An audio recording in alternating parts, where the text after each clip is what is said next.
મહાશિવરાત્રિના દિવસે આ રીતે શિવની પૂજા કરી, આ બે વસ્તુ અર્પણ કરી અને મનની ઈચ્છા કરી અને અર્પણ કરી અને આ બે વસ્તુ જો ઘરે લઈને મૂકી દેવામાં આવે તો ફક્ત ને ફક્ત 1.25 મહિનાની અંદર ભગવાન શિવ એની ઈચ્છા 1000% પરિપૂર્ણ કરશે.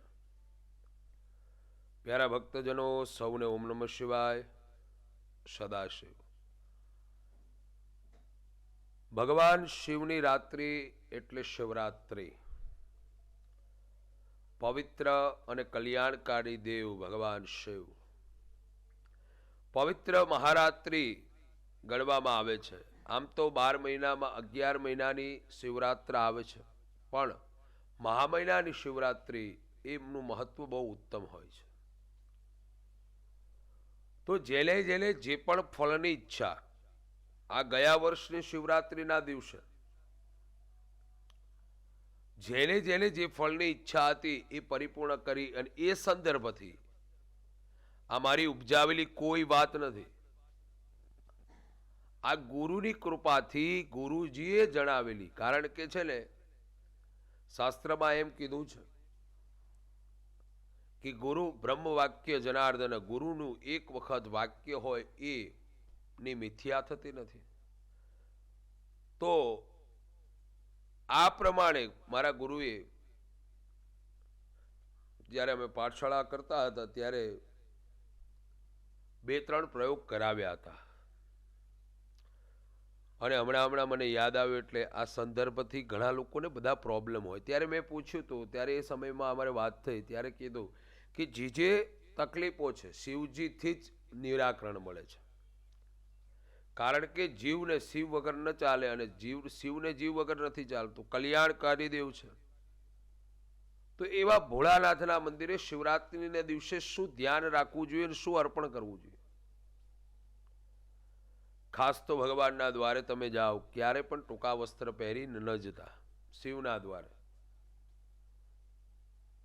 ઘણા લોકો માથું ઢાંક્યા વગર શિવની પૂજા પણ ન થાય. ભગવાન શિવને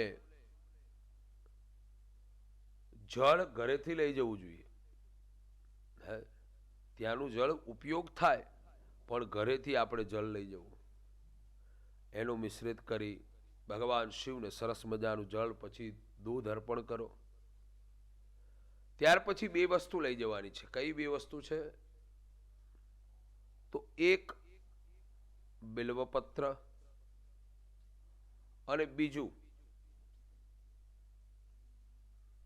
કારણ અનેક હોય છે. પહેલું કારણ, આપ લગ્નથી તકલીફમાં છો, તમારા લગ્ન થતા નથી, દીકરા કે દીકરીના, મેન કારણ લગ્નમાં. બીજું કારણ ધનનું, તમારે ત્યાં પૈસાની તકલીફ થાય છે, પૈસાની તંગી રહે છે, કોઈ ધંધામાં તમારું પ્રોગ્રેસ નથી થતો, કોઈ પણ જગ્યાએ તમે ફરો છો, ભટકો છો, છતાં પણ તમને સફળતાઓ નથી મળતી, ઘરમાં શાંતિ નથી રહેતી, ઉગ્રતાઓ રહે છે, ક્રોધવાળો સ્વભાવ થઈ ગયો છે, પતિ પત્નીને બનતું નથી, એવી તમામ પ્રકારની ઉપાધિઓ વાળા ખાસ કરી અને આ પ્રયોગ કરજો. અને ખાસ કરીને આ વસ્તુ ઘરે લાવજો. બતાવ્યું છે 8 પ્રહર. કદાચ આપ 8 પ્રહરની પૂજાનો સંકલ્પ ન કરી શકો તો 4 પ્રહરની પૂજા કરજો. ચોક્કસ ભગવાનની પરમ કૃપા પ્રાપ્ત થશે. અને વાલા ભક્તો, ઉત્તમ અહીંયા આયોજન પણ આપણે કરેલ છે કે જેને જેને મહાશિવરાત્રિના દિવસે રાત્રિના પ્રહરની પૂજન કરવું હોય તો જલ્દીથી નામ નોંધાવજો નીચે આવેલા નંબર ઉપર. તો તમારા સંકલ્પથી વિવિધ પ્રકારના મંત્રથી, વિવિધ પ્રકારના રસથી ભગવાન શિવની ઉપર અભિષેક તમારા સંકલ્પથી થશે. અહીંયા રહેતા હોય કે પ્રદેશમાં રહેતા હોય, દરેક જણા કાર્ય કરી શકે છે. તો એવા લોકો જે કાર્ય કરવા માટે આપ બિલપત્ર ભગવાનને અર્પણ કરવું. બિલ્વપત્ર ભગવાનને અર્પણ કર્યા બાદ એ બિલ્વપત્ર તમારે કેટલા લઈ જવાના છે? 11, 21, 7 અથવા 51 108 તમને જે મળે બેલ્વપત્ર લઈ જઈ ભગવાનને અર્પણ કરવાના છે. ઘણા લોકો બેલપત્ર સીધા અર્પણ કરે, પણ બેલ્વપત્ર હંમેશા આ રીતે ઊંધો ભાગ ભગવાનને સ્પર્શ થવો જોઈએ, આમ ઊંધી રીતે આવે છે. તો એ ભગવાન શિવજીને બેલ્વપત્ર અર્પણ કરી. પાંચમું બેલપત્ર છે, તમે એક ચડાવ્યું, બે ચડાવ્યું, ત્રણ ચડાવ્યું, ચાર ચડાવ્યું, અને પાંચમું બેલપત્ર ઉપર ઓમ ઓમ, આમ તો બધા બેલપત્ર પર લખશો, પણ ઓમ ઓમ લખી અને પાંચમું બેલપત્ર ભગવાનને પાંચમું લઈ ભગવાનના શિવને અટકાડી અને મનની જે ઈચ્છા છે ભગવાનની આગળ વ્યક્ત કરવી, અને પછી એ બિલ્વપત્ર ઘરે લાવી અને પોતાના પૂજાના સ્થાન ઉપર અથવા એવું ઠેકાણું હોય કે જ્યાં કોઈ આભર્ષક ન થઈ શકે, કોઈ અડી ન શકે, કોઈનો સ્પર્શ ન થાય, એવી જગ્યાએ મંદિરનું ઠેકાણું બહુ ઉત્તમ છે, ત્યાં આવી અને એક કપડામાં ગમે તેમાં મૂકી દો. ચોક્કસ ભગવાન શિવની પરમ કૃપા તમારી ઉપર પ્રાપ્ત થશે. ભગવાન શિવની પરમ કૃપા પ્રાપ્ત થાય ત્યારે જીવ તમામ પ્રકારના સુખની પ્રાપ્તિ કરે છે. તો બિલ્વપત્ર આપ લાવી અને આપ મૂકી શકો છો. ત્યાર પછી બીજા નંબરની વસ્તુ કે ભગવાનના શિવાલય શિવરાત્રિના દિવસે એક મુખીથી માંડી અને ભગવાનના જે શિવના જે રુદ્રની માળા છે, રુદ્રાક્ષની માળા, રુદ્રાક્ષ છે, દીકરો ભણવામાં પ્રોબ્લેમ કરતો હોય, લગ્નમાં તકલીફ આવતી હોય, બધા જ સંદર્ભથી એક મુખી, બે મુખી, ત્રણ મુખી, ચાર મુખી, અનેક પ્રકારના ફળ આપનારા રુદ્રાક્ષ છે. તો એ રુદ્રાક્ષનું પૂજન કરી ભગવાનને સ્પર્શ કરાવી અને આપ અર્પણ કરી અને આપ પહેરી શકો છો. એની માટે ઉત્તમ આપણે આયોજન કરેલ છે કે જેને જેને જે પણ તકલીફ હોય એ પ્રમાણે રુદ્રાક્ષનું અહીંયા સંપૂર્ણ 4 પ્રહરની પૂજા કરી શિવને અર્પણ કરી અને આપના એડ્રેસ સુધી પહોંચાડવામાં ચોક્કસ આવશે. તો એની માટે જો આપ માગતા હોય તો આપ આ નંબર ઉપર કોન્ટેક્ટ કરી અને પ્રાપ્ત કરી શકો છો.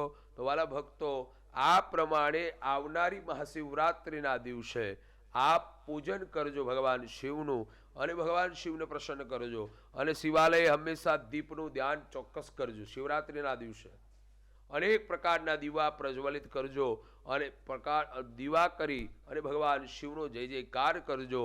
અને મહાશિવરાત્રિના દિવસે ખાસ ઉત્તમ ભગવાન શિવની આરાધના અને એમાં રાત્રિનો પ્રહર, 4 પ્રહરની પૂજા અક્ષય ફળ આપનારી છે વાલા ભક્તો. તો આપ ભગવાન શિવની આરાધના શિવરાત્રિના દિવસે કરી મન ઈચ્છિત કામનાઓ ફળ પ્રાપ્ત કરી શકું. કારણ કે કીધું છે કે આખું વર્ષનું રિચાર્જ કરી લેજો. આવનારી પવિત્ર ને પાવનકારી શિવરાત્રિના દિવસે વિશેષ શિવરાત્રિના દિવસની પૂજાનું, વિશેષ પ્રકારના શિવની પૂજનનું, વિશેષ પ્રકારના ભગવાનની પરમ કૃપાનું જે કોઈ વિધિ વિધાનની માહિતી પ્રાપ્ત કરવી હોય તો નીચે આવેલા નંબર ઉપર આપ કોન્ટેક્ટ કરી શકો છો. સાથે સાથે રૂબરૂ મળવા માટે આણંદ જિલ્લો, તારાપુર તાલુકો, મોરજ ગામ, ઉમિયાજીના મંદિરે આવી આપ શનિવાર અથવા રવિવારે રૂબરૂ મુલાકાત પણ કરી શકો છો. સાથે સાથે કદાચ હું કોઈ પૂજામાં વ્યસ્ત હોય અને તમારો ફોન રિસીવ ન કરી શકું તો નીચે આવેલા નંબર ઉપર કોન્ટેક્ટ કરી અને આપની જે કોઈ તકલીફ છે એનું વિસ્તૃતણ કરી અને મને પ્રાપ્ત કરાવજો. તો હું આપણને યોગ્ય સમયે એનું નિરાકરણ કરી અને તમને જવાબ પ્રાપ્ત થશે. સૌને રાધે રાધે. ઓમ નમઃ શિવાય. સદાશિવ.